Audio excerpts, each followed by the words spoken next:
નમસ્કાર દર્શક મિત્રો, નર્મદા સમાચારમાં આપનું હાર્દિક સ્વાગત છે। સૌપ્રથમ જોઈશું આજના મુખ્ય સમાચારો। અંકલેશ્વરના ગડખોલના અયપ્પા ટેમ્પલ નજીક આખલો વિફર્યો। મંદિરે દર્શને આવેલ દંપતી પૈકી મહિલા પર કર્યો અચાનક હુમલો। પતિ બચાવવા જતા તેના પર પણ હુમલો કર્યો। સ્થાનિકો અને બાઇક ચાલકો પાછળ દોડ મૂકી। સતત 15 મિનિટ સુધી આખલાના આતંકમાં 5 લોકો ઇજાગ્રસ્ત। અંકલેશ્વરના જીતાલી ગામ નજીક ગોડાઉનમાં ભીષણ આગ ફાટી નીકળતા દોડધામ। આગની જ્વાળા અને ધુમાડાના ગોટે ગોટા દૂર દૂર સુધી નજરે પડ્યા।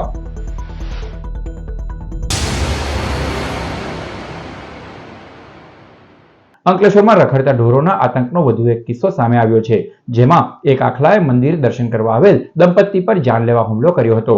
અંકલેશ્વરના ગડખોલ વિસ્તારમાં આવેલ અયપ્પા ટેમ્પલ નજીક અચાનક એક આખલો વિફર્યો હતો। મંદિરે દર્શન માટે આવેલા દંપતી ઉપર આખલાએ અચાનક હુમલો કર્યો હતો, જેમાં પહેલા મહિલાને નિશાન બનાવી હતી અને હુમલો કરવામાં આવ્યો। મહિલાને બચાવવા માટે વચ્ચે પડેલા તેના પતિ પર પણ આખલાએ હુમલો કરતા બંને ગંભીર રીતે ઘાયલ થયા હતા।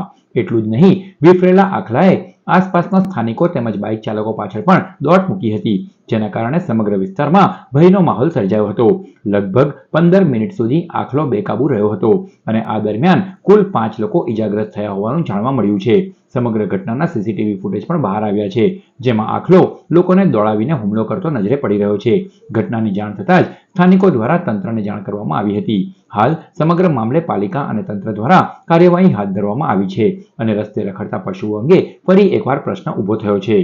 હું હિરેન બારોટ, તાલુકા વિકાસ અધિકારી અંકલેશ્વર।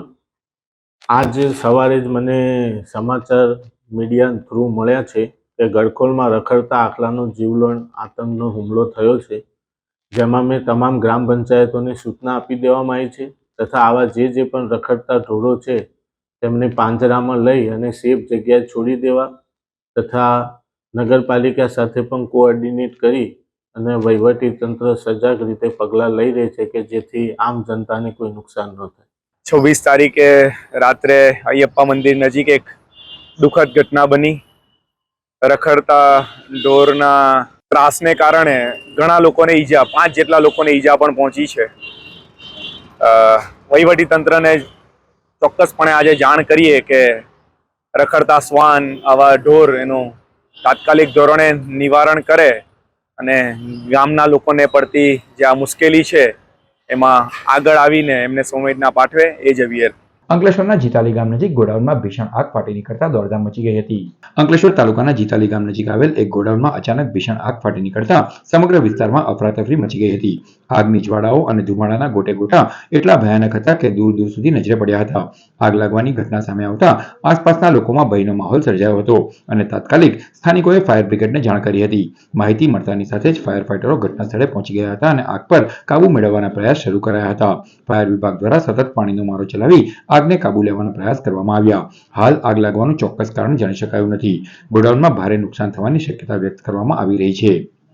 નમસ્કાર, હું Dignesh Bhagwat, fire safety incharge DPMC. આજે બપોરે 2 વાગે અમારા પર કોલ આવેલ કે ચામુંડા મંડપ માર્ગ કૈયાળી પાછળ જેમાં આગ લાગેલ છે, જે અમારે ઘટના સ્થળે અમારે તો ફાયર ટેન્ડર આવી રહ્યા છે અને એ અત્યારે આગ પર કાબુ મેળવવાની કોશિશ કરી રહ્યા છે। હાંસોટના ઇલાવ પ્રાથમિક આરોગ્ય કેન્દ્ર ખાતે ખરચ બિરલા સેલ્યુલોઝિક કંપની દ્વારા ટીબી પોષણ કિટનું વિતરણ કરાયું। હાંસોટ તાલુકાના ઇલાવ પ્રાથમિક આરોગ્ય કેન્દ્ર ખાતે બિરલા સેલ્યુલોઝિક કંપની દ્વારા સીઆરસી પ્રવૃત્તિ અંતર્ગત ટીબી પોષણ કિટ વિતરણ કરાયું હતું। સાથે જ માસિક સ્વચ્છતા જાગૃતિ કાર્યક્રમ પણ યોજાયો।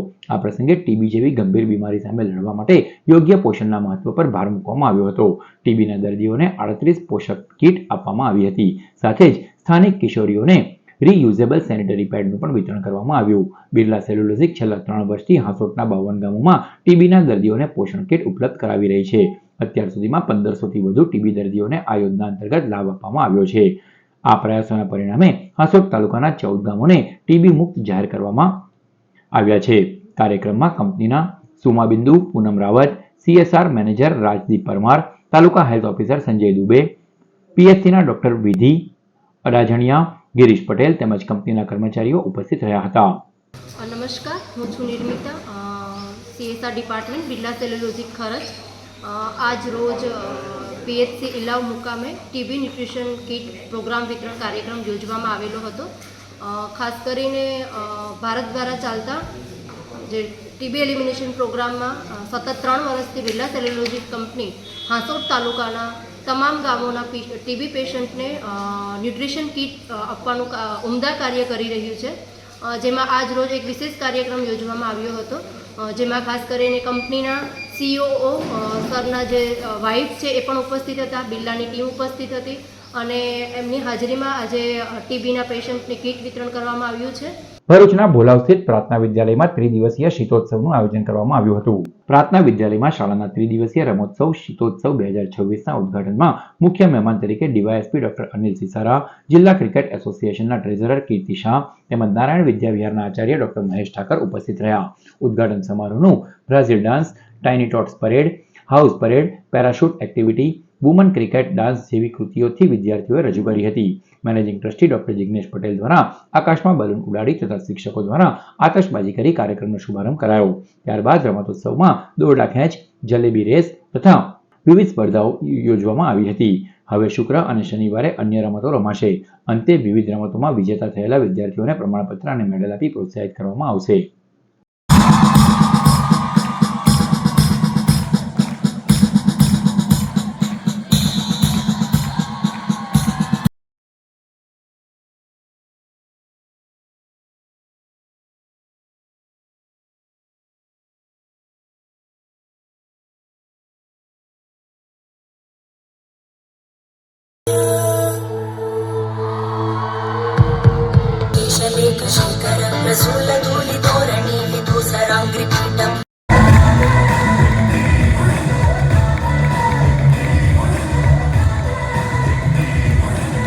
ખૂબ સરસ રીતે એનર્જેટિક પરફોર્મન્સ પ્રેઝન્ટ થયા પછી હમણાં જ છેલ્લી કૃતિમાં જે વાત કરી ત્યાંથી જ મારે મુદ્દો પકડવાનો છે કે વુમન ક્રિકેટ ટીમની જે વાત થઈ અને સ્ત્રીઓને જે તક મળે અને તક મળે ત્યારે એ શું ન કરી શકે, તો ઉપસ્થિત મહેમાનશ્રી, વાલી મિત્રોને મારે જણાવવાનું કે એ બાબતમાં હું થોડો લકી સાબિત થયો છું તમારા બધાના સહયોગથી, કારણ કે મારી પાસે જે સ્ટાફ છે તે 90% લેડીઝ સ્ટાફ છે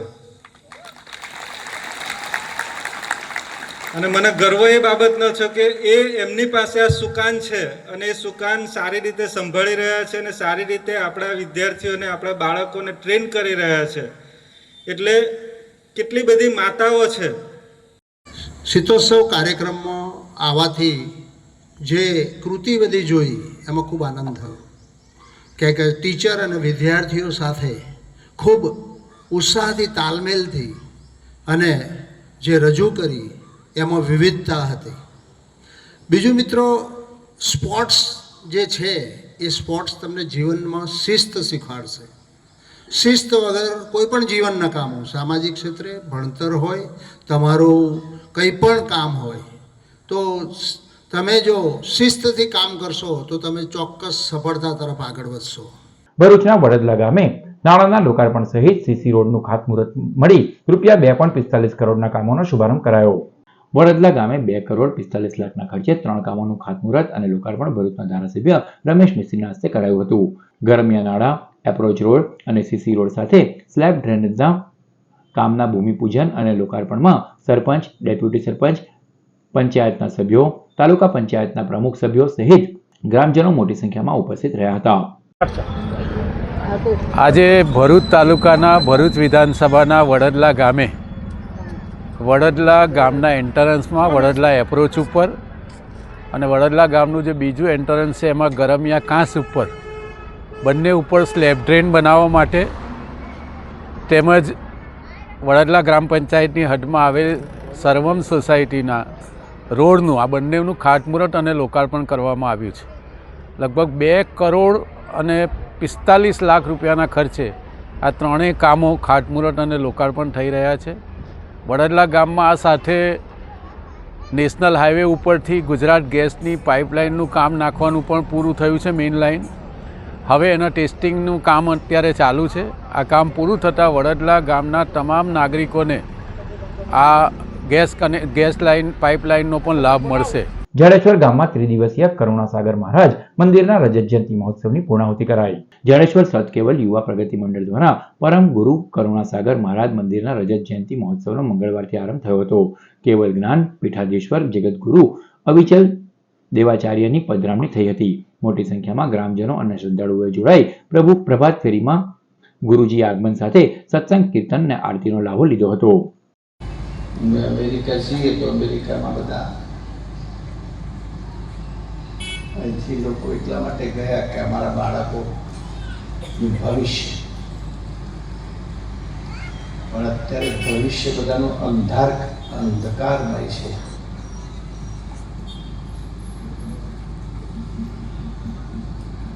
અવારનવાર આપણે સાંભળીએ છીએ. હમણાં તો એક વિડીયો સાંભળતો હતો કે દક્ષિણ ભારતના એક હૃદય રોગના નિષ્ણાત ડૉક્ટર ટેક્સાસમાં 35 વર્ષથી પ્રેક્ટિસ કરે છે. ગુજરાત રાજ્ય જનતા મહાદલિત સંઘમાં ભરૂચના સામાજિક આગેવાન કિરણ સોલંકીની રાજ્ય પ્રભારી તરીકે વરણી કરાઈ. ભરૂચ શહેરના રહેવાસી કિરણ કુમાર સોલંકી 35 વર્ષથી સમાજ સેવામાં રોકાયેલા છે. તેમણે ભારતીય મજદૂર સંઘના સહયોગી મ્યુનિસિપલ એમ્પ્લોઈઝ ફેડરેશનના રાજ્ય ઉપપ્રમુખ તરીકે સેવા આપી હતી. બાદમાં તેઓ ભાજપમાં જોડાયા અને સતત યુનિયન અને સફાઈ કામદારોના હિતોનું સમર્થન કર્યું હતું. તેઓ હાલમાં ગુજરાતમાં ભાજપના સફાઈ કામદાર સેલના સભ્ય છે. તેઓ ગુજરાત રાજ્ય જનતા મહાદલિત સંઘમાં જોડાયા છે, જે અંગે સંઘના પ્રમુખ ભાવેશ સોલંકીએ ગર્વની લાગણી અનુભવી છે. જનશિક્ષણ સંસ્થાન ભરૂચ દ્વારા જંબુસર તાલુકાના ઉચ્છત ગામ ખાતે સ્કિલ તાલીમનો શુભારંભ કરાયો. ભારત સરકારના કૌશલ્ય વિકાસ અને ઉદ્યોગ સાહસિકતા મંત્રાલય દ્વારા પુરસ્કૃત જનશિક્ષણ સંસ્થાન ભરૂચ દ્વારા જંબુસર તાલુકાના ઉચ્છત ગામે પીજીપી ગ્લાસ લિમિટેડ જંબુસરના CSR સહયોગથી સ્કિલ તાલીમનો શુભારંભ કરવામાં આવ્યો હતો. કાર્યક્રમમાં ગામના sarpanch Vijaysinh Raj, PGP CSR Ketan Patel, HR વિભાગના તુષાર દીક્ષિત, શિવાની પટેલ, માયાબેન પટેલ તથા વિજયભાઈ પરમારની ઉપસ્થિતિમાં તાલીમ કાર્યક્રમનો શુભારંભ કરવામાં આવ્યો હતો. તાલીમાર્થીઓને જનરલ ટૂલ કિટનું પણ વિતરણ મહાનુભાવોના હસ્તે કરવામાં આવ્યું હતું. અંકલેશ્વરની MTM ગર્લ્સ હાઈસ્કૂલ ખાતે રાજ્યના નાયબ મુખ્યમંત્રી હર્ષ સંઘવીના જન્મદિન નિમિત્તે ડાયરાનું વિતરણ કરાયું. સુરત હીરાબાનો ખમકાર ફાઉન્ડેશન ટ્રસ્ટના પ્રમુખ પિયુષ દેસાઈના માર્ગદર્શન હેઠળ અંકલેશ્વર જૈન સમાજ દ્વારા નાયબ મુખ્યમંત્રી હર્ષ સંઘવીના 41મા જન્મદિવસની ઉજવણી નિમિત્તે નગરપાલિકા સંચાલિત MTM ગર્લ્સ હાઈસ્કૂલ ખાતે ડાયરા વિતરણના કાર્યક્રમનું આયોજન કરવામાં આવ્યું, જેમાં જૈન સમાજના આગેવાન અને પાલિકાના પૂર્વ સભ્ય જનક શાહ, નગરપાલિકાના પ્રમુખ લલિતા રાજપુરોહિત, નગર માધ્યમિક શિક્ષણ સમિતિના ચેરમેન વિરલ મકવાણા અને શહેર ભાજપના પ્રમુખ ધર્મેન્દ્ર પુષ્કણા ઉપસ્થિત રહ્યા હતા અને તેઓના હસ્તે MTM ગર્લ્સ હાઈસ્કૂલની વિદ્યાર્થીનીઓને ડાયરાનું વિતરણ કરવામાં આવ્યું. અંદાજિત 1100 જેટલા ડાયરાનું વિતરણ કરાયું હતું. હર્ષભાઈ સંઘવી સાહેબ એમના જન્મદિવસની અમે ઉજવણી કરી છે અને તે અંતર્ગત આજ રોજ અમે 1100 જેટલા ડાયરાઓનું વિદ્યાર્થીઓને વિતરણ કરી રહ્યા છે. ના ડાયરા પછાડી આપવાનો મુખ્ય હેતુ છે, ડાયરાની પછાડી લખ્યું છે આજના સમયની સૌથી મોટી જે સમસ્યા છે સાયબર સિક્યુરિટી અને social media. Ankleshwar ONGC retired employees welfare એસોસિએશનના કાર્યાલયનું ઉદ્ઘાટન કરાયું. Ankleshwar ONGC retired employees welfare association દ્વારા ONGC બિલ્ડિંગ ખાતે કાર્યાલયનું નિર્માણ કરવામાં આવ્યું છે. આ કાર્યાલયનો ઉદ્ઘાટન સમારોહ યોજાયો, જેમાં ONGCના એસેટ મેનેજર JN સુકાનંદન અને HR હેડ અજય એકા ઉપસ્થિત રહ્યા હતા. આ પ્રસંગે રિટાયર્ડ એમ્પ્લોઈઝ વેલફેર એસોસિએશનના પ્રમુખ राजीव सोढ़ी, उप प्रमुख उमेश सिंधी सहित होद्देदारों और कर्मचारियों हाजिर रहा था. आज 7 जनवरी 2026 में ONGC officers retired employees association का एक छोटा सा एक रूम हम लोगों ने आज इनाग्रेट किए हैं. ये हमारा जो रिटायर्ड एम्प्लॉयज के लिए बहुत कन्वीनियंट रहेगा. सो हम जो देयर क्लेम्स एंड अदर उनका जो रिलेटेड जो भी एक्टिविटीज में कहाँ भी कुछ दिक्कत होते तो ऐसे चीज को हम उन लोग इधर बैठ के हमारा जो एग्जिस्टिंग टीम जो वर्किंग टीम से वो डिस्कस करके इजीली वो प्रॉब्लम्स को सॉल्व कर सकते हैं और they will be connected with our system. Bharuch crime બ્રાન્ચે કુકરવાડા ગામે ચાલતા જુગારધામ પર દરોડા પાડી 2 જુગારીની ધરપકડ કરી. ભરૂચ ક્રાઇમ બ્રાન્ચના કર્મીઓને બાતમી મળી હતી કે કુકરવાડા ગામ પાસે બુલેટ ટ્રેન બ્રિજની નીચે નદી કિનારે ખુલ્લી જગ્યામાં કેટલાક માણસો ભેગા મળીને જુગાર રમે છે. બાતમીના આધારે કુકરવાડા ગામ પાસે આવેલ બુલેટ ટ્રેન બ્રિજ નીચે નદીના કિનારે ખુલ્લી જગ્યામાં રેડ કરતા અનિલ કુમાર, પ્રહલાદસિંહ ગડરિયા અને સંજય માનસિંહ પરમાર જુગાર રમતા ઝડપાયા હતા, જ્યારે અન્ય 3 આરોપીઓને વોન્ટેડ જાહેર કરવામાં આવ્યા છે. આ મામલામાં પોલીસે કુલ ₹65,000નો મુદ્દામાલ કબજે કર્યો છે. દહેજ પોલીસે કંપનીમાંથી ₹1 લાખના સામાનની ચોરી કરનાર 2 આરોપીની ધરપકડ કરી. ભરૂચના દહેજ પોલીસ મથકની હદમાં આવેલ વડદલા ગામ પાસે કુકડો કેમિકલ કંપનીમાં 12 સપ્ટેમ્બર 2024ના રોજ મિકેનિકલ પાઇપિંગ મટીરીયલ્સને લગતા સામાનની ચોરી થઈ હતી. તસ્કરો આશરે 400 કિલો સામાન રૂપિયા 1 લાખની ચોરી કરી ફરાર થઈ ગયા હતા. દરમિયાન દહેજ પોલીસને બાતમી મળી હતી કે આ ચોરીના 2 આરોપીઓ હાલમાં દહેજથી આમોદ રોડ ઉપર આવેલ હોય પણિયાદરા ચોકડી નજીક ઊભા છે. જે ચોક્કસ બાતમીવાળી જગ્યાએ જઈ ચેક કરતા આરોપીઓ કરજણના રાકેશ રાઠોડ અને રવિભાઈ પાસવાનની ધરપકડ કરવામાં આવી છે. વાગરા પોલીસે ધાડ અને લૂંટના ગુનાના 30 વર્ષથી ફરાર 3 આરોપીઓને પકડી પાડ્યા. વાગરા પોલીસના સૂત્રોને મળેલી બાતમીના આધારે અંકલેશ્વર શહેર એ ડિવિઝન પોલીસ મથકના ધાડ અને લૂંટના ગુનાના આરોપી માનસિંગ રાયસિંગ નીનામા, દિત્યા રાયસિંગ નીનામા અને દિત્યા છગનભાઈ ભાભોર ત્રણેય રહેવાસી બાવડા ગામ દાહોદના સાયખા જીઆઈડીસીમાં મજૂરી કામ અર્થે આવ્યા છે. જે માહિતીના આધારે પોલીસે ત્રણેય આરોપીની ધરપકડ કરી કાયદેસરની કાર્યવાહી હાથ ધરી હતી. આરોપીએ છેલ્લા 30 વર્ષથી ફરાર હતા, જેને ઝડપી પાડવામાં પોલીસને સફળતા મળી હતી. સમાચાર પૂર્ણ કરતા પહેલા મુખ્ય સમાચારો પર ફરી એક નજર. અંકલેશ્વરના ગડખોલના અયપ્પા ટેમ્પલ નજીક આખલો વિફર્યો. મંદિરે દર્શને આવેલ દંપતી પૈકી મહિલા પર કર્યો અચાનક હુમલો. પતિ બચાવવા જતા તેના પર પણ હુમલો કર્યો. સ્થાનિકો અને બાઇક ચાલકો પાછળ દોડ મૂકી. સતત 15 મિનિટ સુધી આખલાના આતંકમાં 5 લોકો ઈજાગ્રસ્ત. અંકલેશ્વરના જીતાલી ગામ નજીક ગોડાઉનમાં ભીષણ આગ ફાટી નીકળતા દોડધામ. આગની જ્વાળા અને ધુમાડાના ગોટે ગોટા દૂર દૂર સુધી નજરે પડ્યા. તો આ હતા અત્યાર સુધીના નર્મદા સમાચાર. નવા સમાચારો સાથે ફરી મળીશું. નમસ્કાર.